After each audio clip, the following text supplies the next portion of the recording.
बिहार में शिक्षक स्थानांतरण 1 दिसंबर से अभ्यावेदन शुरू। अभ्यावेदन बनाम आवेदन स्थानांतरण प्रक्रिया में बड़ा फर्क। दूरस्थ और बीमार शिक्षकों के लिए स्थानांतरण में मिलेगी राहत। प्रोफाइल में गलती शिक्षक तुरंत कराए सुधार। जाने कैसे, क्या सचमुच पुरुष शिक्षकों को मिलेगा 10 पंचायत का विकल्प। विशिष्ट शिक्षक योगदान तिथि की मांग को लेकर बढ़ी हलचल। शिक्षक बहाली में डोमिसाइल नीति पर फिर उठे बड़े सवाल। ऑनलाइन उपस्थिति के लिए कटे वेतन की वापसी होगी जल्द। 7279 पदों पर विशेष शिक्षक भर्ती 2024 जल्द आएगा विज्ञापन। वेल दोस्तों, स्वागत है आप सभी का बिहार विशिष्ट शिक्षक के अनमोल पेशकश शिक्षा संवाद के एक और फ्रेश एपिसोड में, जहां हम बातें करेंगे दिन भर की तमाम बड़ी खबरों के बारे में। सबसे पहले टीचर ऑफ द डे बनने के लिए Sardendu Patel from Arwal and Gautam Kumar from Patna ji को मैनी कॉन्ग्रेचुलेशन। अगर आप भी बनना चाहते हैं टीचर ऑफ द डे तो इस वीडियो को शेयर करके अपने नाम और पता के साथ एक प्यारा सा कमेंट जरूर करिएगा। खबरों की सिलसिला स्टार्ट करें तो पहली खबर निकल के आ रही है। बिहार सरकार के शिक्षा विभाग ने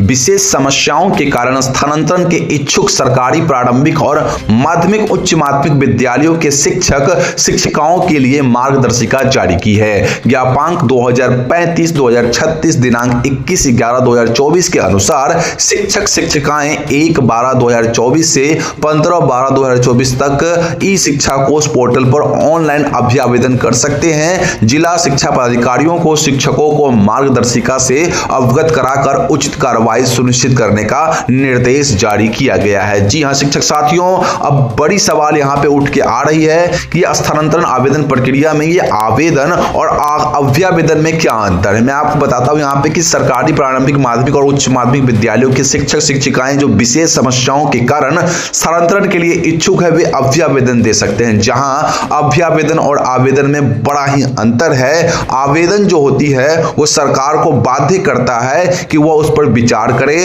और कार्रवाई करे, जबकि अभ्यावेदन जो होता है एक सुझाव होता है जिसे सरकार जरूरी नहीं मान सकती। चुनावी वर्ष में स्थानांतरण प्रक्रिया जल्द पूरी हो सकती है, लेकिन यह सुनिश्चित नहीं कि सभी शिक्षकों का स्थानांतरण होगा ही नहीं। इसी के साथ बिहार में विशेष परिस्थितियों का सामना कर रहे शिक्षक अब स्थानांतरण के लिए विभिन्न विकल्पों में से चयन कर सकते हैं। इनमें कैंसर, किडनी, हृदय, लीवर रोग जैसी गंभीर बीमारियों या दिव्यांगता से पीड़ित शिक्षक शिक्षिकाओं के लिए, विधवा या परित्यागता महिला शिक्षिकाओं के लिए, पति पत्नी के पदस्थापन के आधार पर, और सबसे जो यहाँ पे पेचीदा मामला है वो है वर्तमान पदस्थापन से ऐच्छिक स्थान की दूरी के आधार पर स्थानांतरण के विकल्प शामिल है। अब ये दूरी कितनी हो सकती है इसे विभाग ने क्लियर नहीं किया है। कहीं ना कहीं यहीं पर जो है शिक्षा विभाग बड़ा खेल खेलना चाहती है। खैर आगे बढ़ते हैं अगली खबर की ओर। बिहार में शिक्षक शिक्षिका को स्थानांतरण के लिए 10 विकल्प भरने का अवसर दिया गया है, जिनमें से कम 3 विकल्प चुनना अनिवार्य होगा, जबकि अधिकतम 10 विकल्प दिए जा सकते हैं। चयन करते समय शिक्षक शिक्षिका को जिला, प्रखंड और पंचायत नगर निकाय का चयन भी करना होगा। इसके अतिरिक्त ट्रांसजेंडर शिक्षकों के लिए महिला शिक्षिका हेतु निर्धारित विकल्प भी उपलब्ध होंगे। साथियों मैं आपको बता दूं, अब सभी प्रकार के शिक्षकों के लिए आपको जिला, प्रखंड और पंचायत नगर निकाय तक आप चुनाव कर सकते हैं। यानी पुरुष शिक्षक होते हुए भी आप 10 पंचायत तक का ऑप्शन दे सकते हैं। वहीं नियुक्ति पत्र वितरण के दौरान एसीएस महोदय ने कहा था कि आज के बाद आप सभी विशिष्ट शिक्षक कहलाएंगे और साथ ही योगदान तिथि घोषित करने की बात कही थी। मुख्यमंत्री महोदय ने भी सभी शिक्षकों को उनके वर्तमान विद्यालय में विशिष्ट शिक्षक के रूप में रहने की घोषणा की थी। फिर भी अब तक योगदान तिथि जारी होने में देरी क्यों हो रही है। हमारी सरकार से मांगे हैं कि शीघ्र ही विशिष्ट शिक्षक के रूप में मूल विद्यालय में ही पुनः योगदान की तिथि घोषित की जाए और राज्यकर्मी की सुविधाएं प्रदान की जाए और वेतनमान दी जाए। जी हां शिक्षक साथियों, इसी के साथ अगली रिपोर्ट की ओर रुख करें तो यदि किसी शिक्षक शिक्षिका के प्रोफाइल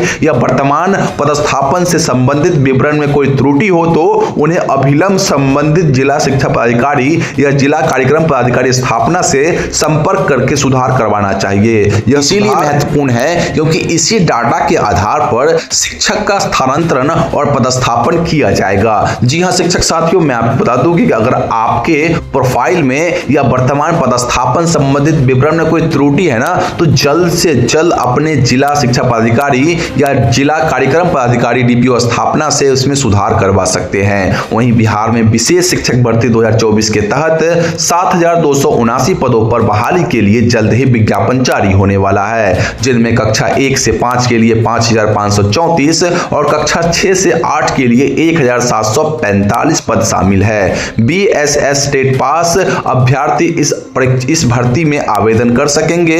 विज्ञापन आपको दिसंबर के अंत तक जारी होने और फरवरी तक परीक्षा आयोजन होने की संभावना है। सिलेबस से जुड़ी जानकारी भी जल्द जारी की जाएगी। सामान्य प्रशासन विभाग से अधियाचना प्राप्त हो चुकी है और BPSC जल्द इसका अध्ययन कर विज्ञापन का प्रारूप तैयार करेगा। वहीं श्री अख्तरुल ईमान द्वारा तारांकित प्रश्न के तहत शिक्षक बहाली में डोमिसाइल नीति को लेकर सवाल उठाया गया कि बाहरी राज्यों के अभ्यर्थियों की संख्या अधिक है, जिससे राज्य के युवाओं को रोजगार में अपेक्षित अवसर नहीं मिल पा रहे हैं। इसके जवाब में शिक्षा मंत्री श्री सुनील कुमार ने स्पष्ट किया कि बिहार राज्य विद्यालय अध्यापक नियमावली 2023 के तहत अभ्यर्थी का भारत का नागरिक होना अनिवार्य है। वर्तमान में शिक्षक बहाली में डोमिसाइल नीति लागू करने का कोई प्रस्ताव विभाग में विचाराधीन नहीं है। इसी के साथ अगली रिपोर्ट की ओर रुख करें तो पश्चिमी चंपारण के जिला शिक्षा पदाधिकारी द्वारा जारी एक आदेश में शिक्षकों के अक्टूबर 2024 के वेतन में ई शिक्षा कोष पर तकनीकी कारणों से अनुपस्थिति दर्ज होने के चलते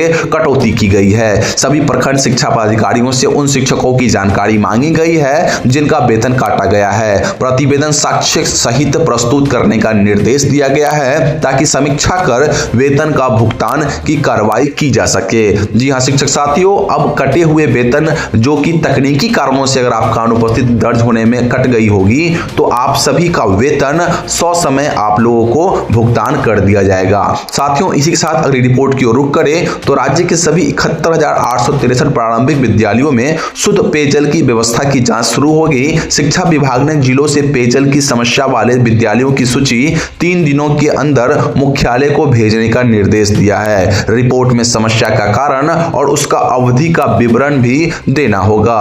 विभाग ने विद्यालयों में शुद्ध पेयजल की आपूर्ति सुनिश्चित करने के लिए नल जल प्रणाली की प्राथमिकता दी है। जी हां शिक्षक साथियों, अब राज्य के सभी प्रारंभिक विद्यालयों में शुद्ध पेयजल की जो व्यवस्था की जांच शुरू हो जाएगी। तो दोस्तों, ये थी दिन भर की सभी बड़ी खबरें जो मैंने आपको प्रोवाइड कर दी। अन्य सभी खबरों के लिए बिहार विशिष्ट शिक्षक के ऑफिशियल व्हाट्सएप चैनल से अभी जुड़ना मत भूलिए। लिंक मैं वीडियो के डिस्क्रिप्शन बॉक्स में डाल दूंगा। आपसे पहले कई हजार शिक्षक वहां पे जुड़ के सभी खबरों को पहले पा ले रहे हैं, आप सिर्फ पीछे रह जाना। तो जल्दी जाइए और लिंक से हमारे व्हाट्सएप चैनल को ज्वाइन कर लीजिए। बाकी प्रतिदिन सुबह दिन भर की सभी बड़ी खबरों के साथ मैं इसी चैनल पर शिक्षा संवाद नामक एक वीडियो बनाता हूं, जिसमें आपको दिन भर की सभी खबरें प्रोवाइड कर देता हूं। तो अभी कभी इस चैनल को सब्सक्राइब करके बेल आइकन प्रेस कर लीजिए। साथ ही साथ मोटिवेशन के लिए वीडियो को लाइक करके और अपने शिक्षक संबंधित सभी ग्रुप्स में और अपने शिक्षक साथियों के पास इस वीडियो को जरूर पहुंचाइए, ठीक है ना, शेयर करके। बाकी मिलते हैं अगली वीडियो में। जय हिंद।